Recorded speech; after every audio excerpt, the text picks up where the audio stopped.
दुर्दैवी सत्यमेव व्रतम। कल्याण अत्याचार प्रकरणातील आरोपींना कठोर शासन व्हावे। रवींद्र चव्हाण ऑन अत्याचार कल्याण प्रकरण।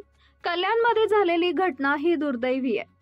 आरोपींना अटक झाली असून केस फास्ट ट्रॅक कोर्टात चालवावी आणि आरोपींना शिक्षा व्हावी अशी सर्वसामान्यांची अपेक्षा। कालच या संदर्भात तेथील वरिष्ठ पोलीस निरीक्षक यांच्याशी बोलणं झालं होतं।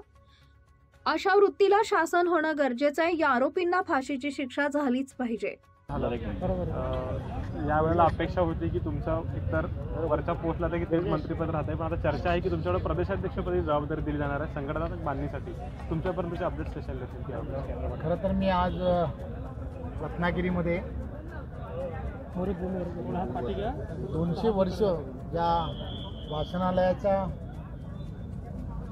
पूर्ण होणार आहेत अशा वाचनालयाच्या नूतनीकरणाच्या कार्यक्रमाला या ठिकाणी आलो।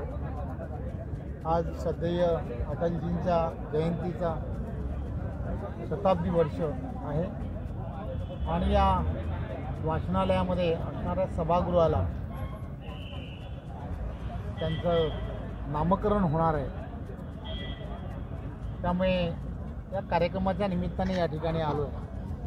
खरं तर माझ्यासारख्या सर्व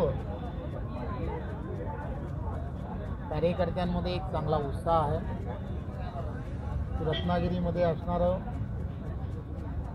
हे वाचनालय पुन्हा नूतनीकरण होत आहे आणि त्याच्यामध्ये अटलजींचं नावाचं एक सभागृह होत आहे। त्यामुळे एक वेगळा असा आनंद मला आहे। त्यामुळे या कार्यक्रमाच्या निमित्ताने आज या ठिकाणी आलो आहे। एकदा कधीतरी राजकीयदृष्ट्या ज्यावेळेला चर्चा करायला येईल त्यावेळेला तुमच्या मनामध्ये असणाऱ्या अनेक जे प्रश्न असू शकतात आहेतही त्या सगळ्यांची उत्तर आपल्याला देता येतील। आम्ही सर्वजण भारतीय जनता पार्टीचे कार्यकर्ते आहोत। कार्यकर्ता म्हणून ज्या ज्या जबाबदाऱ्या ह्या ज्या ठिकाणी दिल्या जातात त्या ठिकाणी त्या जबाबदाऱ्या पार पाडण्याचं काम आम्ही करत असतो। आजही रत्नागिरी जिल्ह्याच्या दोन्ही जिल्हे जे संघटनात्मक आहेत उत्तर आणि दक्षिण या दोन्ही जिल्ह्याच्या मध्ये आज बैठक आहे।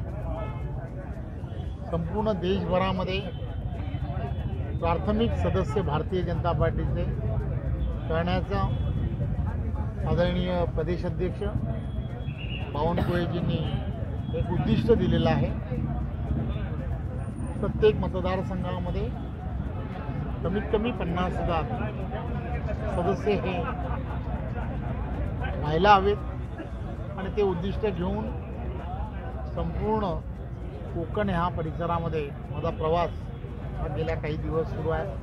त्यापैकीच आजचा एक प्रवासाचा भाग म्हणून आज त्या संदर्भातली सुद्धा बैठक ही आज रत्नागिरीमध्ये आहे।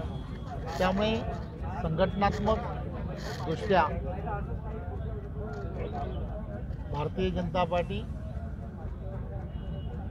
आणि भारतीय जनता पार्टीची ताकद ही वाढली पाहिजे यासाठी आम्ही सर्व कार्यकर्ते हे सातत्याने झटत असतो।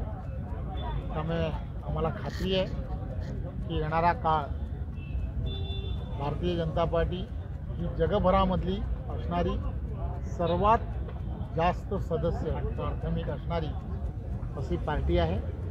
हा जो नावारूपाला आलेली जी आमची पार्टी आहे ही संघटन पर्वच्या माध्यमातून ती कायम ठेवणं हे सुद्धा काम आम्ही सर्व भारतीय जनता पार्टीच्या कार्यकर्त्यांचं आणि पदाधिकाऱ्यांचं आहे।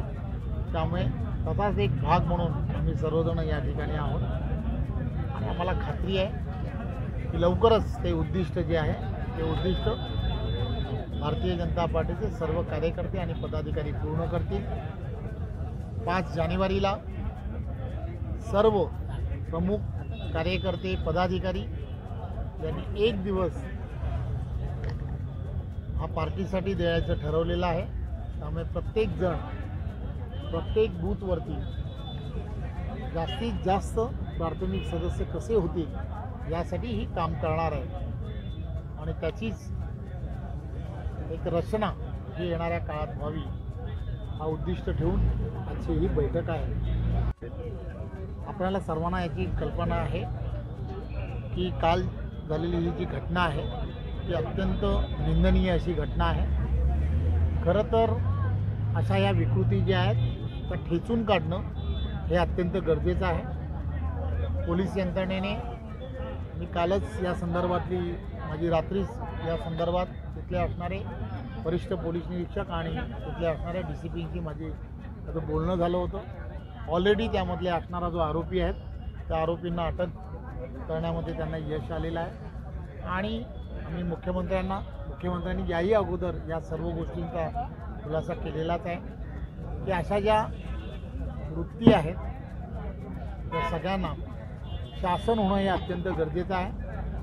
ज्या आरोपींना आता पकडले गेले असतील त्यांना फास्ट ट्रॅकमध्ये या सगळ्यांना न्यायालयीन प्रक्रिया पूर्ण करून यांना फाशीची शिक्षा झालीच पाहिजे ही भूमिका सर्वसामान्य आमच्यासारख्या प्रत्येक महाराष्ट्रातील असणाऱ्या नागरिकांची आहे. आरोपींना अटक झालेली असल्यामुळे लवकरच त्या सगळ्या प्रक्रिया होतील.